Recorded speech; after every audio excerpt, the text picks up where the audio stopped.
Germán, celebramos este mes de diciembre los 200 años del nacimiento de Gustave Flaubert en Rouen. ¿Quisieras hablarnos de su persona y de su gran novela Madame Bovary? Claro, como siempre, con mucho gusto. Yo estudié y leía a Flaubert en la carrera y leí Madame Bovary, La educación sentimental, y creo que eso fue todo. Luego, siendo profesor de literatura comparada en la Universidad de Pensilvania, tuve la suerte de que Flaubert fuera parte del sílabus.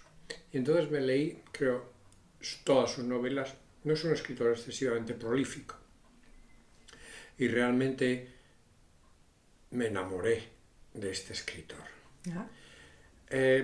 Lo que más me gustó de Flaubert era que era un hombre con convicciones propias.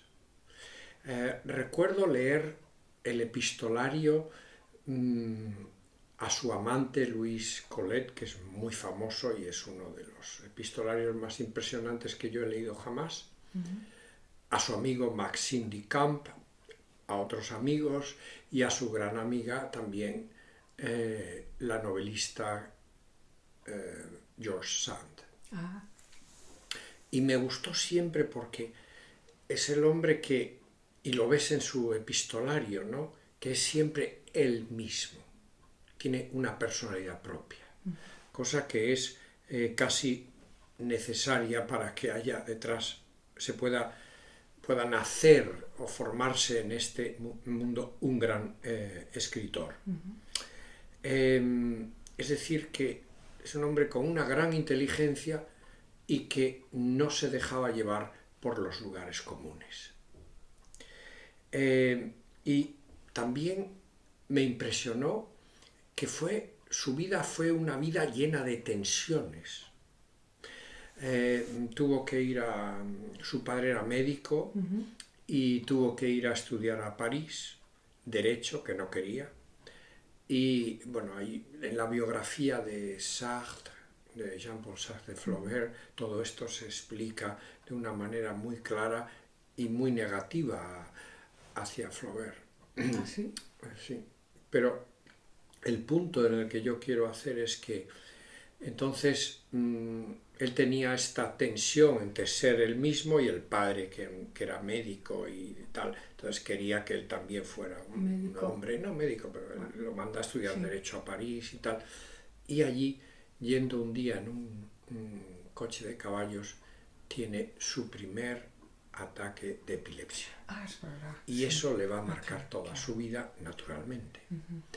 Entonces, a mí este hombre tan hecho en sí mismo y luego esta enorme tensión en su vida, ¿no?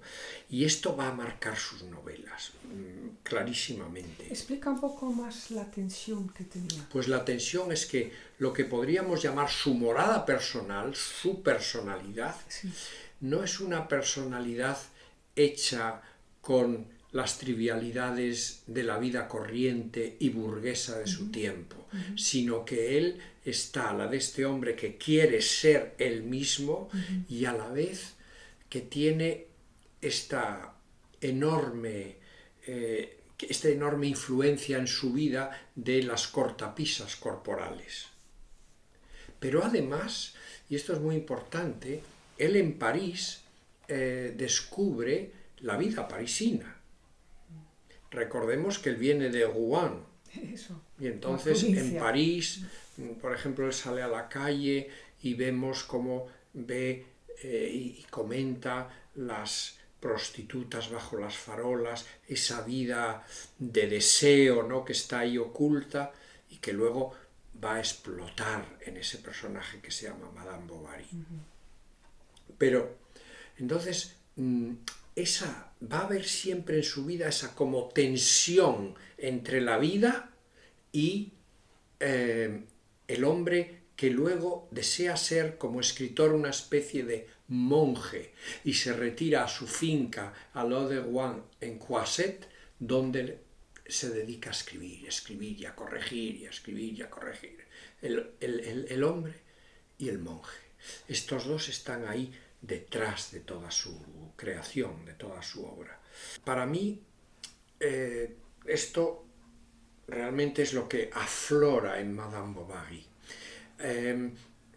Hay esa idea ridícula de que Flaubert pertenece al comienzo del modernismo y lo han colocado en un Olimpo estéril, ¿no? Que es el creador de formas. ¿Qué va? Él lo que se da cuenta es que la vida es tan potente, los deseos que él siente, que no hay bastantes formas para expresarlo. Como Madame Bovary. ¿Dónde está el Flaubert ese que del Olimpo y tal? Lo que hace es que él era un escritor que quería escribir con perfección. Pasa un día para encontrar un adjetivo, pasa unas semanas para encontrar la forma adecuada, etc. Pero eso no le lleva a ningún Olimpo del modernismo. Le lleva a esa dificultad de ensamblar la vida en la forma de la novela. Y lo consigue maravillosamente en Madame Bovary. En Madame Bovary, esta mujer que es la expresión del deseo, se casa con Charles Bovary, Bovary de bovino, y este pobre hombre, se casa, ya viven en una burguesía provinciana, y ella empieza a tener sueños como un poco los había tenido ya románticos. Ya lo había tenido cuando se casa con Charles, pero Charles era un hombre bastante común y corriente. Entonces, termina echándose dos amantes, Rodolphe y Léon, y estos son como, ella cree que con ellos va a encontrar esa saciedad del sexo, de la sensibilidad, que la ciudad, el mundo, en fin, toda la felicidad. Pero terminan mal, claro. Hay una famosísima escena que todo el mundo conoce, la feria agrícola de Madame Bovary, en que cuando la está seduciendo Rodolphe en la habitación de un primer piso del ayuntamiento, se oye debajo los ruidos de la feria agrícola de los animales y la voz del alcalde dando un discurso retórico para el momento. Eso es. El contraste siempre entre la vida y los sueños, en este caso de Madame Bovary, que es extraordinario.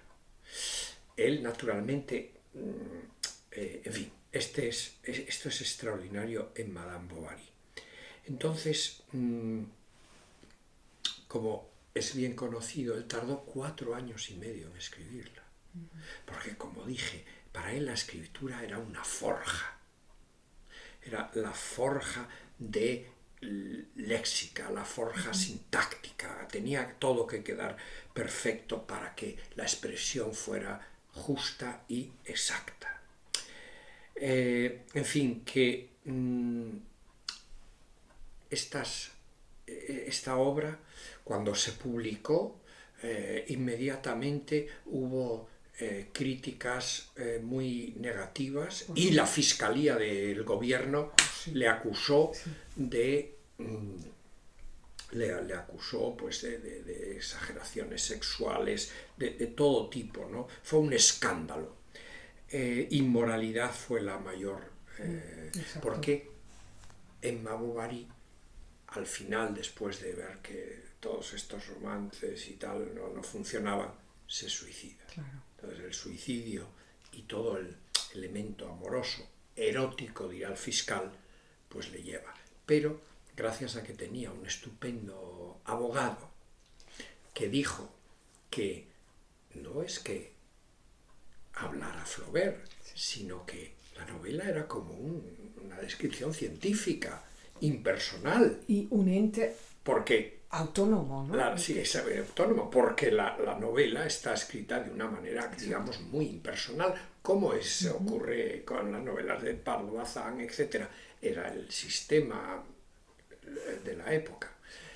Y en realidad lo de él es extraordinario, sin duda. Madame Bovary es la novela seminal del realismo europeo. Sí. por este elemento, ¿no? Esa impersonalidad. Y esto lo defiende el abogado de él y consigue sacarlo. Cosa que no le pasó a Baudelaire, como sabes, con Le Fleur du Mal, que por esta misma época también le acusan de inmoralidad y tal, y tuvo que pagar una gran multa, etc. Flaubert no. Entonces, creo que la satisfacción de Flaubert en la época, él no pudo saber toda la trascendencia que iba a tener su obra en la literatura universal, la satisfacción fue que muchas mujeres le escribieron y le dijeron cuánto le gustaba la novela y que bien retrataba la infidelidad, la infelicidad de esta mujer de provincias que era Emma Bovary, y cómo a veces estas novelas románticas que ella leía pues la elevaban hacia un mundo que no existe. No existe. O sea que, pero Flaubert, insisto, para mí ha sido siempre este gran autor, esta gran persona, esto que hay detrás, esto que revela. Por eso cuando dicen que, hombre, es que es el gran escritor del modernismo, las formas y tal, por Dios. Bueno, la han llevado a un contexto donde no debe de estar, ¿no? No, a un contexto en que lo esteriliza. Exacto. Porque esta novela, igual que desde 13 años después publica La educación sentimental, que es otra novela estupenda, donde va a contar sus amores de juventud. Eso lo dejaremos para otra charla. Por ahora, muchas gracias, Germán.